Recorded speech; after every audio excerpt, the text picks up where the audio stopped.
Good morning. Hi, everybody. It is Dory. Before you notice, I have a little scab on my nose from blowing it so much. So I just wanted to point it out so nobody thinks that I had a boogie there. So welcome back to my YouTube channel. I am Dory. I am 46 years old, 5'4". I had vertical sleeve gastrectomy weight loss surgery on September 12th, 2016 in Hartford, Connecticut with Dr. Darren Tischler. My highest recorded weight was 350 pounds. My surgery weight was, let me see, my surgery weight was 300.5, and my lowest I've achieved since surgery has been 169.6. I've had, up and down fluctuations. I gained a bunch. I had antibiotics and hospital stay and yada, yada, yada. You guys can go down below and look through my videos for all the stuff that I've been through the last 3 months. But anyways, it brings me to the point of this morning I was 179. And I'll take it. It's under 180. My goal is 160, so I have approximately 20 pounds to lose. And I'm okay with that for now. I definitely have to get back on the wagon. Not that I am doing crazy, but I have to get back to the basics, simple life as far as what I'm eating. And this past Saturday, I had a horrible day. I woke up, I went to bed Friday night. Everything seemed fine. Woke up to extremely bad pains in my stomach. So much so that it woke me out of a sleep, and then I just kept moving until I finally awoke at like 5 a.m. on Saturday morning. I could not hardly walk. It was as if I was in labor. That is exactly what it felt like. I have 6 kids, so I know exactly what labor feels like. It felt just like labor. So what ended up happening was I had gas. I had trapped gas like you would not believe. So much so that I sat all day Saturday, thank God my husband's home, on the couch with a heating pack on my stomach. I kept having my kids run it back to the microwave to heat it back up, put it back on my stomach. I took Gas-X as much as I could. I could only take 4 tablets a day. I took 3 at one time, and then I took 1 a few hours later. I could only take 4 per 24 hours. I took Miralax, which I started the day before. I took Colace all day on Saturday. I tried hot tea. This girl tried everything. And so by the time Saturday evening came, I could breathe a little bit better. My body was releasing a little bit of gas, and I started to feel like it was the end of the line here, that I was actually going to come out of this. Excuse me. For a long time, I actually thought that I would be taking a trip to the emergency room, because at first I didn't know if there was something wrong with my bowels. You always hear people get twisted bowels, or I don't even know what I was thinking, but I was just so grateful that by the time Saturday night rolled around and I had taken all the medicine, I was taking Motrin during the day. I was taking Tylenol, 1,000 milligrams of Tylenol I was taking. Nothing was helping. I couldn't even breathe because it just pulled. And my stomach was blown out to like I was 5 months pregnant. So, and then I gained 3 pounds. So I knew that it was gas. And so basically I woke up yesterday morning and I felt so much better. I was able to release a lot. I was able to take more Gas-X. And then yesterday I found out that peppermint tea actually works well. So I bought some peppermint tea today, And I had a cup yesterday at a friend's house, and it was so much better. And so I'm feeling better today. I'm feeling fine. I went, you guys probably saw, I already uploaded a video. I went on a 3-store food haul. So you know I'm feeling better, or else I'd be on the couch. But I was able to go through 3 stores and travel. And yesterday I went to church. And then we had a Bible talk at my friend's house afterwards, which was fun, getting together, had a potluck meal. And so, yeah, so the other day I was 183 from just the bloating and everything of gas. That was on Saturday, and today I'm 179. So I know that it's working its way out. My kids think it's hilarious. We actually laugh about it all the time because one of my daughters was at school, and I guess she must have farted in class, and she's 9, and she was just horrified. And so she chuckled, and one of the other kids started to kind of laugh, and it was kind of directed toward her, of course. But the teacher was really wise to it and didn't want it to get out of hand. So she just said, "Wow, I'm really glad that you let that fart out, because do you guys know what would happen if you guys left that fart in?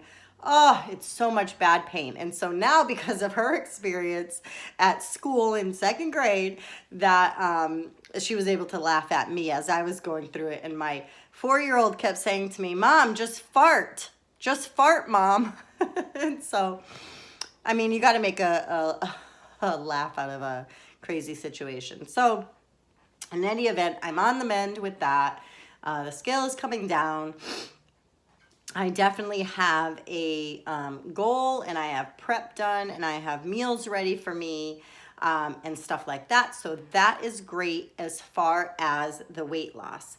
So a couple of things. One, I'm going to ask for prayers for 2 things. One, a friend of mine in the weight loss surgery community has asked me to pray for her grandson. He was diagnosed with cancer. He has a very, very tricky surgery coming up soon on his neck. They found a tumor. Please pray for his full recovery. And if you could also pray that I just got word, of course it was after I spent the money on the food haul, because I would have felt guilty if I know this beforehand, but the military cut its budget, and instead of my husband being, actively on duty and working for the next 90 days, they cut it short to 30 days. Of those 30 days, he's already worked 10.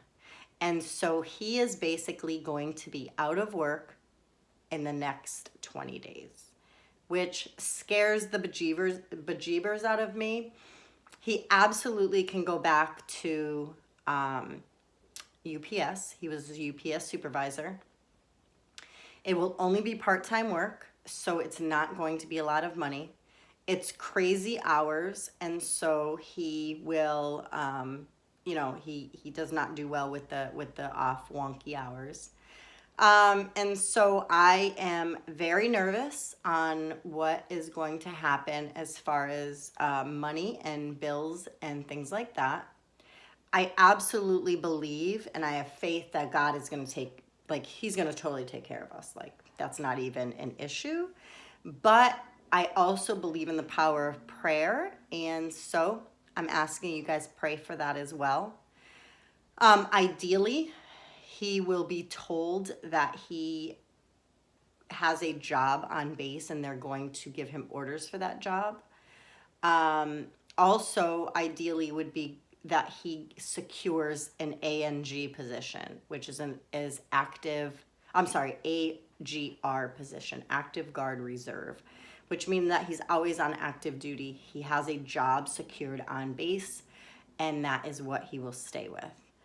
So I don't know if there's any other options other than he just has to go with it, and he's going to return back to UPS, and he will just do his 1 weekend a month, 3 weeks a year as the air guard he's in. I'm not really sure, but for that, just please pray. And of course, for my friend's grandson who's having, God will know who he is, of course. I have his name, but it's not coming to me right now. But I will actually, what I'm going to do is I'll post it below. I'll give you his first name and you guys can pray for him. It's a very, very complicated, scary, scary surgery. And so if you guys could pray for him, that would be fantastic, because honestly, it's got to be a miracle. And so I know that God loves to do miracles. And so for that, I'm asking you guys to pray. And I know you guys will, because you guys are awesome and I love you. So I'm also going to update you guys on my son. I've gotten a lot of questions and texts and stuff about my son and how he's doing. If you guys don't remember or you're new to my channel, I have a 7-year-old son who was recently diagnosed at UMass Memorial Medical Center with autism, ADHD, sensory disorder, fine and motor skill delay, and I believe that's it. And so I am fighting with the school district. I found out last Thursday at his pediatrician appointment that the city that we live in is the worst. There are 3 top schools here that are the worst with any kind of special needs help. Mine tops the list. Mine is number 1. I can vouch that it has been like pulling out teeth. And so anyways, so the update on that is I met on Thursday. Was it Thursday? Thursday. Was it Thursday? Why do I feel like it was before that? Wednesday. Anyways, it was last week. I met with an advocate and I hired her. She is amazing. It's the best $250 that I have spent. She is, when I met her, she came in and she commands the room. You look at her and just the aura, you are not going to mess with this woman. You're just not gonna. And so I am really excited that now I signed all the papers for her to take over as the person who's going to communicate with the school and the school department and all his stuff. And ironically, as soon as I was there, we scanned some papers into her phone and she sent them right to, I don't know, some head honcho of the school or whatever, special needs department. And lo and behold, I got a call. And instead of the deadline meeting in September, they are going to push it to June. And so I'm very pleased that the ball is rolling. My son has had, last week, he had an amazing week. He had an okay day on Monday, very tough day on Tuesday. Wednesday, Thursday, Friday were amazing. There are certain things in place. He gets rewards here. My 2 of my children are on CBD oil. I believe it is making a huge difference in the way that he reacts and how quick he reacts to things, and that he does try to process his reaction before having it, which is huge. And so I'm excited that he has had really good days. And so today is Monday and he is back to school after the weekend. He knows he's earning some great things for his good behavior at school, and he knows that I am super duper proud of him, and so he is working toward different goals. We have on Thursday evening, they have a art show and a art sale and book show at his school, and so he is excited. He wants this one book. It's a chapter book. He thinks it's amazing. I think it's called Dog Man or something, and he loves it. And so his goal is that by Thursday, he's going to have great behavior every day. Everything's going to be great, and he's going to earn that book. When we go to the book fair, he is going to be able to go pick it out for himself, and he is thrilled. And so there's other things that the teacher is doing for him.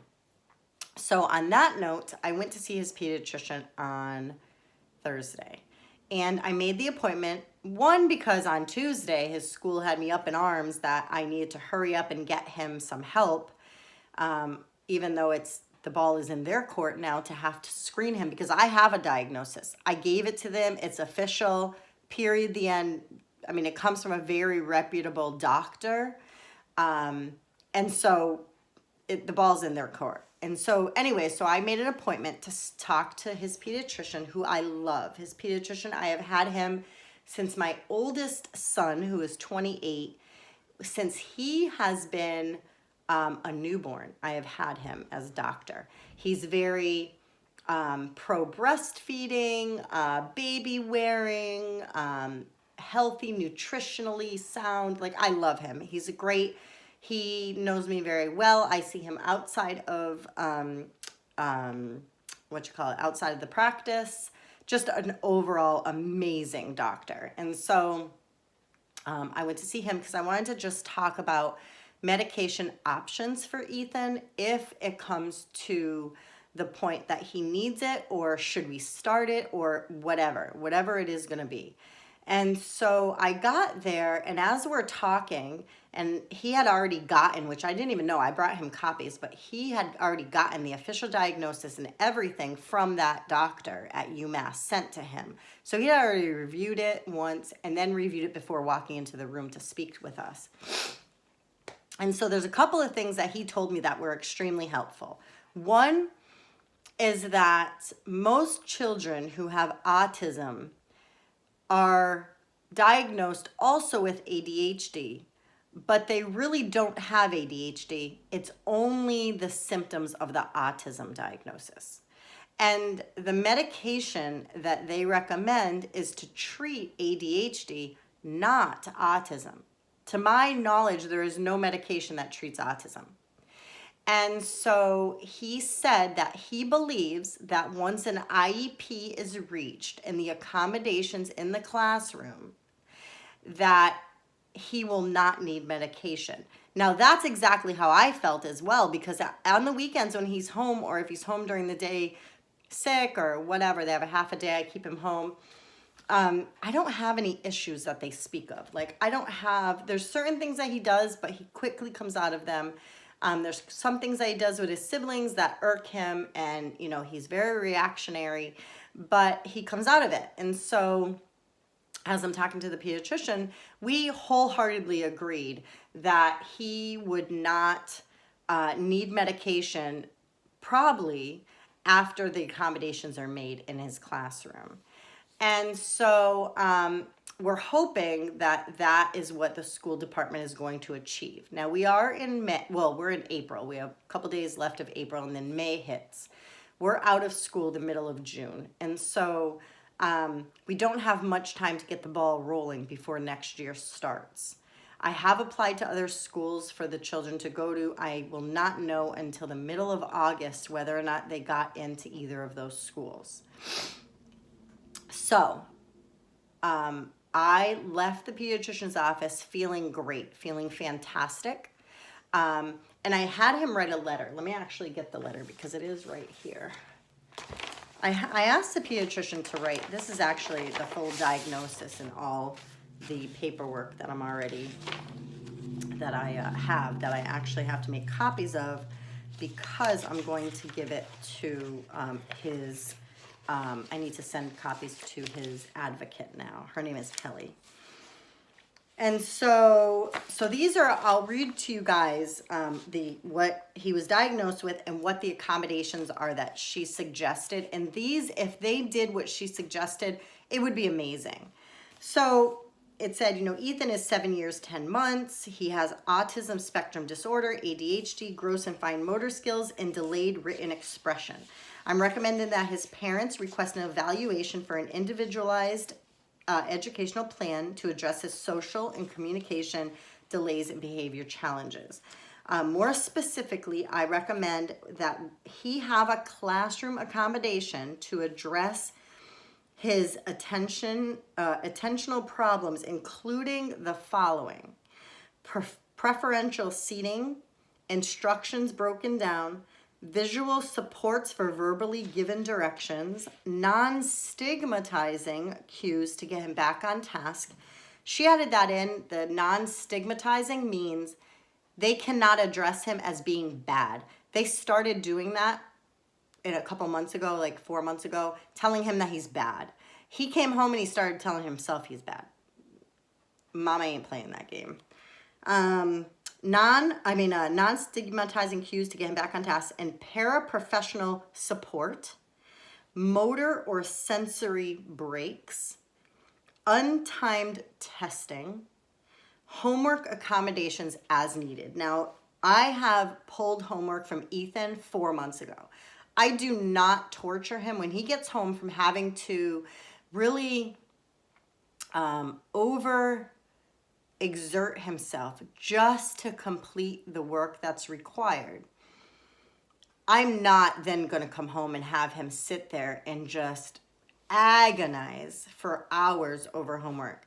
When one night of homework was over an hour and a half long, just to get him to try to write and to get it done, I pulled it. I told the teacher, I could care less what is going to happen. You can throw a hissy fit all you want. He's not doing homework at home. She was actually fine with it. It was something that, excuse me, let me get a drink. It was something that they recognized. So he has a great teacher. She also recommended, because I mentioned to this doctor that I was under the impression that the 2 people that I have been talking to almost daily were special education teachers, professionals. Somehow they were educated in special needs, some way. I found out about a month and a half ago that neither one of them have any special education training whatsoever. One is a principal. He has nothing to do with special ed. And the second one is a guidance counselor. And so she's telling me all these recommendations, had me pull Ethan out one day and take him to a crisis center. They didn't even know I was there. They looked at him, they spoke to him. We were there for over an hour, and they said to me, what the heck are you doing here? This child is nowhere near a crisis. I told him I had no idea. I was just doing as I was told. That's it.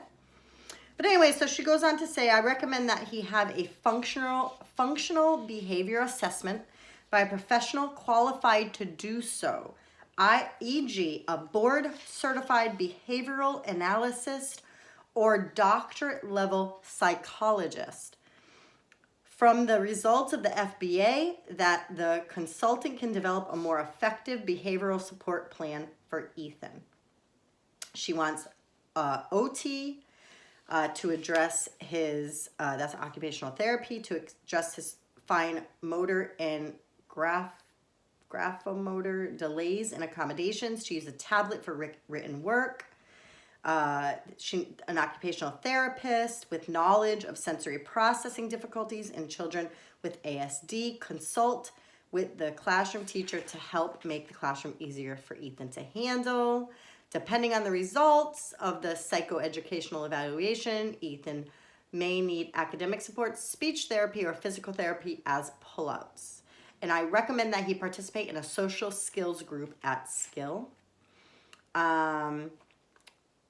That he be moved to a smaller bus. He has been on a regular bus and he needs to be moved. So that was phenomenal. I don't want to bore everybody with the details of the rest of this, so I'm going to make the last part very quick, which is the letter that I asked the pediatrician to address to the school for me when I went for the thing about the medication, so that they knew that I had consulted a doctor. They can't throw it in my face that I don't know what I'm doing or that I'm whatever, and that they can't push the medication issue on me. So he wrote to in the town I'm in, school department, this letter to inform you that I agree with Ethan's mother's request for an evaluation for special education services. As you know, he was recently diagnosed with autism and ADHD. I suggest that his evaluation includes psychoeducational, occupational therapy, speech therapy, and behavioral evaluations. We have discussed possibly treating medication, but I am recommending we see how he does after his evaluations are completed and interventions are in place. We will reassess the need for medication once an IEP or school accommodations are in place. I appreciate your timely assessment of his educational needs, signed the doctor.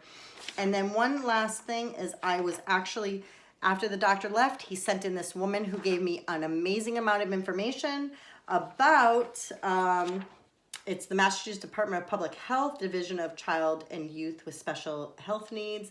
basically, you know, the Department of Developmental Services, a place called it's the Federation for Children with Special Needs, and then Autism Connections, which all of this will be support group type things for me, and also just some people that will understand what I'm going through and will help me if I need to be helped in any way, which I think is phenomenal. So that is the update on my son. He's doing great. Yeah, I have no complaints. I'm very glad that I have a advocate. And yeah, so that is that.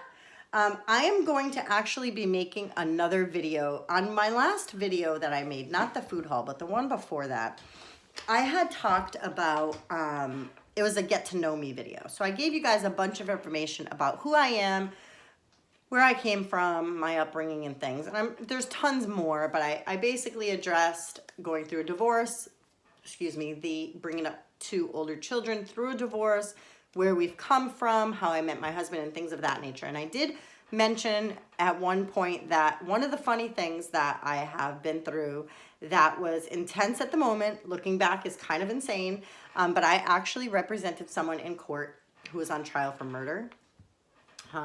And so I got a request to do a video about that, and I thought that that would be fun to do. So that's going to be one that I'm going to work on within the next week or so, maybe before that when I have some more time. But it's lengthy. I won't bore with too many details, but it was a fun time while it lasted. It was prior to meeting my husband, so it was probably about 15 years ago.